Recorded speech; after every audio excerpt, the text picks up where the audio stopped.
Good afternoon. The Secretary General and the President will make opening remarks, and then we have time for one or two questions. Secretary General. President Meta, it's great to see you again. It's great to see you here at the new NATO headquarters. And Albania has been a staunch and committed member of NATO for 10 years. And you contribute to different NATO missions and operations to our shared security in different ways. You are playing a key role in our peacekeeping and our mission in Kosovo, bringing greater security to the Western Balkans. You are part of the train, assist and advise mission NATO has in Afghanistan to help to fight international terrorism. And you're also part of the increased military presence in the Baltic region, sending some troops and forces to our battle group in Latvia. And all of this shows Albania's strong commitment to our alliance. And NATO is also committed to Albania. This includes a major investment in a new air base in Albania, which is now underway. Upgrading this critical infrastructure will enhance the security of your country. Next year, Albania will take an important role in international security when you chair the OSCE. The OSCE is a crucial forum and an important platform to discuss arms control, military transparency, and confidence-building measures. All NATO allies remain committed to effective arms control, disarmament, and non-proliferation. And as we look to adapt the arms control regime to new realities, NATO's cooperation with the OSCE is very important. During our meeting, we also discussed the importance of burden sharing within the alliance. And I welcome that Albania has started to invest more in defense and has a clear commitment to reach the goal of spending 2% of GDP on defense by 2024. We also discussed the situation in the Western Balkans and NATO's commitment to stability and security in that region. And I thanked Albania for playing a key role in promoting cooperation throughout the region. You know the region, and you play an important part in helping to uphold stability and peace. Albania is a strong advocate for NATO's open door and for integrating your neighbors into the Euro-Atlantic family. Albania has already ratified the accession protocol for North Macedonia. This process is on track across allied capitals, and I look forward to North Macedonia joining NATO soon. So once again, welcome to the NATO headquarters. It's great to see you and great to continue our cooperation. Thank you so much. Thank you very much, Secretary General. It was a real pleasure to meet you and also to have a very good exchange of views on important issues. This year marks the 70th anniversary of our alliance and also the 10th anniversary of the membership of Albania. In 7 decades, NATO has stood unprecedentedly as the most successful area of peace and prosperity. We understand very well what it takes and means to be part of a family founded upon the principles of security, freedoms, and democracy. We will honor the Defense Investment Pledge as a firm commitment to our transatlantic bond. I was pleased to note a well-deserved recognition of Albania's presence in NATO operations and missions, including the fight against terrorism and violent extremism. We are proud of our women and men serving to peace and freedoms within and beyond the borders of the alliance. During the meeting, I mentioned the importance we attach to selection of Kuchova Air Base, as also you underlined, for further NATO investment as an added value, not only for Albania, but also for the region. Upcoming accession of North Macedonia is another important achievement for the whole Western Balkans. 2 days ago, I met with North Macedonia's President Pendarovski, and we both underlined that NATO's open door policy and enlargement towards this region continues to be strategic and instrumental for peace and stability. I still remember when I personally signed on 1st of May 2003 the US Adriatic III initiative, aiming at accelerating Albania's, Croatia's, and North Macedonia's NATO accession processes.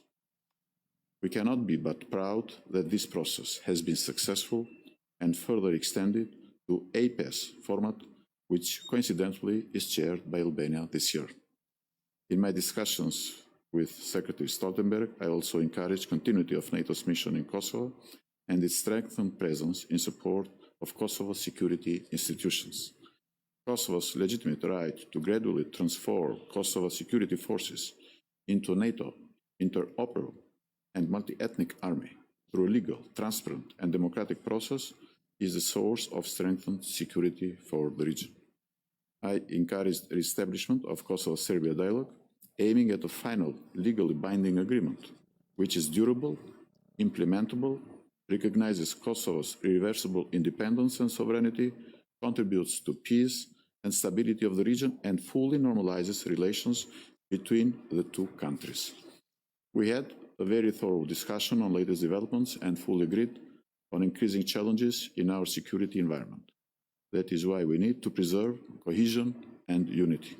We should unite all strategic efforts to keep the Western Balkans a West-oriented area, living in peace and sharing the values of the alliance. Thank you once again. We'll go to the lady over there, ABC Albania. Larissa Zuka, ABC News. One question to Secretary General.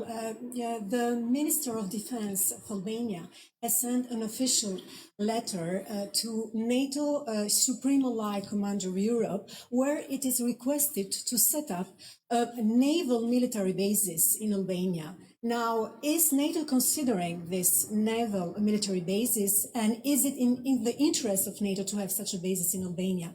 And for President of Albania, did you share the concern over the political crisis in Albania with the Secretary General, and what's your solution to overcome this crisis? Thank you. Okay. First of all, Albania plays an important role in NATO. This is important for Albania, it's important for NATO, and as I mentioned, we now have a program where we invest in an operating air base in Albania. So far, no decision has been taken on any additional investments in a naval base, but this is something which is assessed by our military authorities and our military experts, and based on that, NATO will make decisions. We have discussed with the Secretary General about the importance of continuity of EU enlargement in our region, because NATO and EU are very complementary.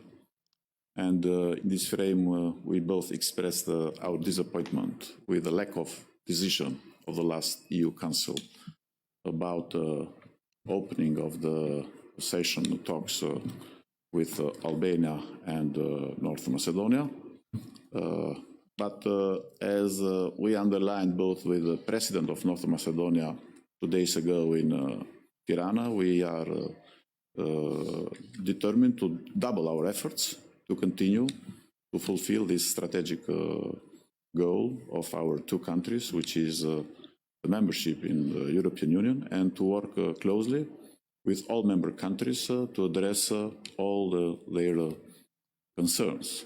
And about the political situation in Albania, I think that we have to take still in consideration the right messages that Secretary General was giving during his visit in spring in the country, underlying the dialogue and strengthening the importance of understanding that in the heart of NATO is democracy. And I'm sure that we will double our efforts to work in this direction. And as we are a very reliable NATO member, to be very soon also very reliable for continuing our path for membership in the European Union. Question over there. Second national TV channel of Belarus, and I have question to Secretary General. It's about the situation near eastern borders of NATO, I mean, Belarus. So some days ago, President of Belarus said that American troops in Lithuania and upcoming exercises, European Defender 2020, create tension in this region. And so Belarus has to make some countermeasures. And I know that some of them were decided just today. Maybe you have some messages to your partners from Belarus. Thank you. NATO is a defensive alliance, and of course, all nations have the right to exercise their troops, and that's also the case for NATO allies, and we exercise together. That's exactly what NATO has done for 70 years, since we were founded in 1949. What we do is that we, of course, have seen that because we are confronted with a more unpredictable, more challenging, more difficult security environment, we have stepped up our efforts when it comes to exercises. We have bigger exercises, and we have increased the readiness of our forces. The important thing is that when we see increased military activity along our borders, then it is important that we have predictability, transparency, and that's exactly what NATO always ensures, that we are transparent, we are predictable when it comes to our military exercises. And also NATO allies are predictable and transparent in the way they conduct exercises. So defensive alliance exercising their forces should not be any concern for any neighbor. This concludes this press point. Thank you.